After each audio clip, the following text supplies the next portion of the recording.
Good morning and welcome to my channel. Today we solve new exercise 7.4 and first question is कि show that in a right angle triangle the hypotenuse is the longest side.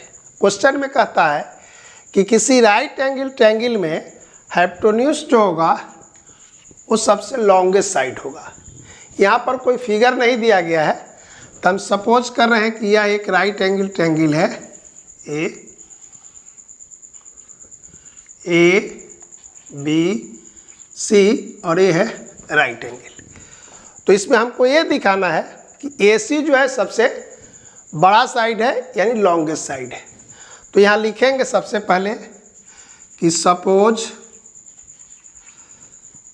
Triangle A B C is a right angle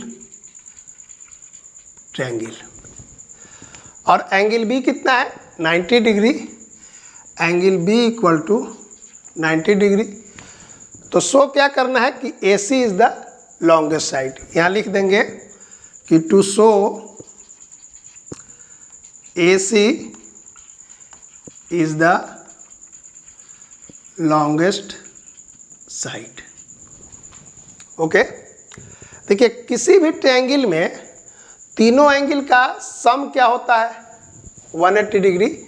तो यहाँ भी लिखेंगे कि angle A लिख देंगे कि इन इस तरह इन ट्रायंगल ए बी सी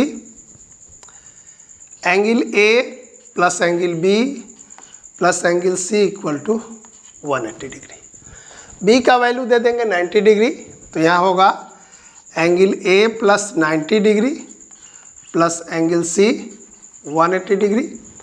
यहाँ से 90 डिग्री इधर आएगा तो होगा angle A plus angle C 180 degree minus 90 degree equal to 90 degree. तो यहाँ हुआ angle A plus angle C equal to 90 degree. तो देखिए इस एंगल का और इस एंगल का दोनों का सम है 90 डिग्री। ये एक ट्रायंगल है तो ए का वैल्यू क्या होगा 0 से बड़ा होगा। आप कह सकते हैं कि ए का वैल्यू अगर 0 होगा तो सी हो जाएगा 90, लेकिन ये ट्रायंगल है तो ए का वैल्यू 0 नहीं होगा। तो ए और सी दोनों मिलके कितना है 90 डिग्री और बी कितना है ए अकेले है 90 डिग्री। तो इस दोनों का सम है 90 और यह अकेले है 90 डिग्री। इट मीन्स कि एंगल बी क्या होगा एंगल ए से ग्रेटर होगा। तो लिखेंगे कि clearly angle B greater than angle A. तो जब एंगल बी ग्रेटर होगा तो बी के सामने का साइड ए सी क्या होगा ए के सामने का साइड बी सी से ग्रेटर होगा। यहाँ लिख देंगे so side A C greater than B C.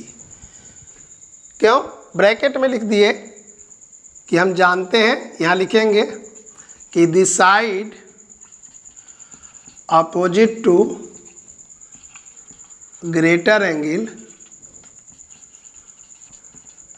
Is longer.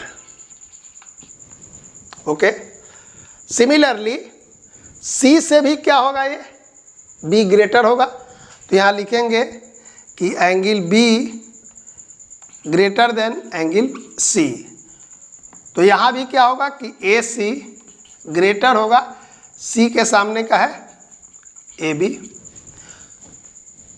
तो देखिए ए सी बी सी से भी बड़ा है और ए सी ए बी से भी बड़ा है।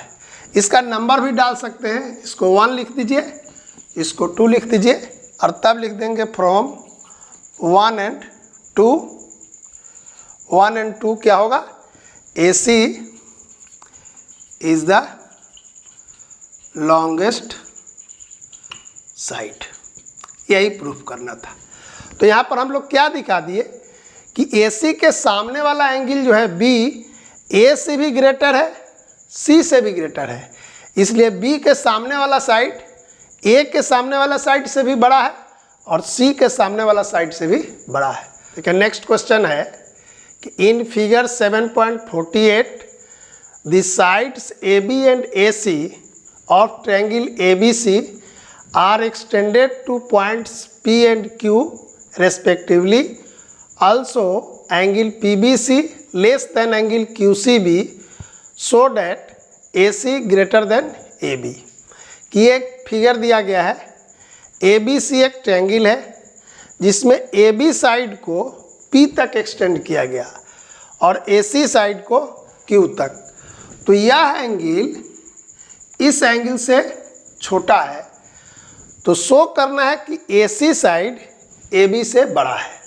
तो इसको ऐसे दिखाएंगे कि देखिए AB साइड P तक एक्सटेंड किया गया, तो ये ABP क्या है, एक पूरा लाइन है। तो देखिए एंगल 1 और एंगल PBC ये लीनियर पेयर एंगल होगा। सिमिलरली AC साइड को Q तक एक्सटेंड किया गया, तो एंगल 2 और यहाँ पर था एंगल 1, तो एंगल 2 और QCB ये मिलकर क्या बनेगा, लीनियर पेयर। तो इस दोनों का सम क्या होगा, 180 डिग्री, और यहाँ भी इस दोनों का सम क्या होगा, 180 डिग्री। तो लिखेंगे कि in triangle ABC AB and AC are extended to P and Q respectively. Angle PBC less than angle QCB. So to show that AC greater than AB। Okay, अब यहाँ लिख दीजिए कि एंगल 1 और प्लस एंगल, देखिए PBC equal to 180 degree, क्योंकि ये दोनों एंगल मिलके क्या हुआ, लीनियर पेयर हुआ। तो एंगल 1 क्या होगा, angle 1 equal to 180 degree minus angle PBC।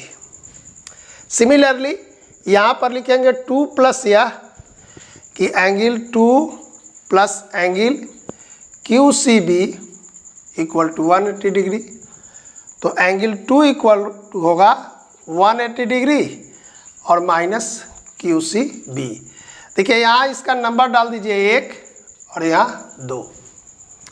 तो देखिए 1 और 2 से देखिए कि 1 इक्वल टू क्या है, 180 डिग्री में से PBC माइनस हो रहा है, और 2 में 180 डिग्री में से QCB माइनस हो रहा है। देखिए यहाँ 180 डिग्री यहाँ भी है और 180 डिग्री यहाँ भी है। तो जब हम किसी चीज़ से छोटा घटाते हैं तो उसका डिफरेंस क्या होता है, बड़ा होगा।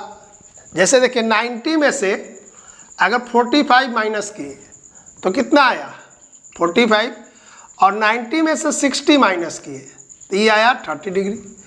तो ज़्यादा बड़ा ये है कौन है, 60 है कि 45, 60 बड़ा है। तो जब हम बड़ा माइनस करेंगे तो रिजल्ट क्या होगा, छोटा होगा।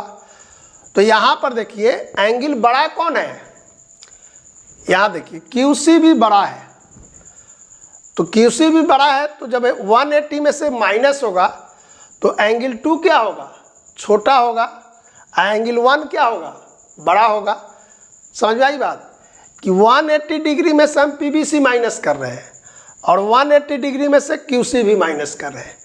तो QC भी बड़ा है कि PBC बड़ा है, QC भी बड़ा है। तो जब बड़ा घटाएंगे, देखिए यहाँ पर बड़ा घटाए तो रिजल्ट क्या हुआ, 45 से ही छोटा हो गया। तो यहाँ लिख देंगे कि from 1 and 2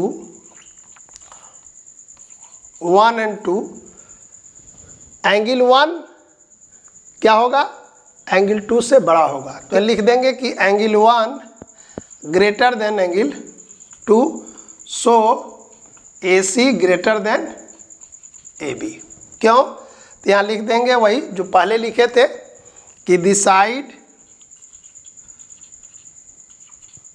opposite to greater angle is longer. Okay, तो दिखाने के लिए हम लोग क्या किए, इस दोनों एंगल को सम करके लिखे 180 डिग्री, यहाँ पर इस दोनों लिखे 180 डिग्री, क्योंकि AC को ही Q तक बढ़ाया गया और AB को ही P तक बढ़ाया गया। तो ये भी एक लाइन है, ये भी लाइन है, तो इस लाइन पर ये जो दोनों एंगल है क्या हुआ, लीनियर पेयर हुआ। यहाँ भी ये क्या हुआ, लीनियर पेयर हुआ। तो एंगल 1 का वैल्यू है यहाँ पर 180 में से PBC माइनस हो रहा है और 2 में से QC भी माइनस हो रहा है।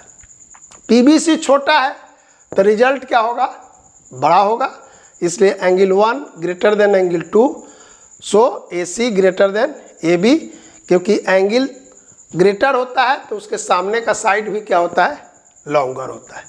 तो ये था क्वेश्चन नंबर 2, तो इसको नोट डाउन कर लीजिए। नेक्स्ट डे 3 और 4 करेंगे। आज इतना ही रखते हैं। Thank you.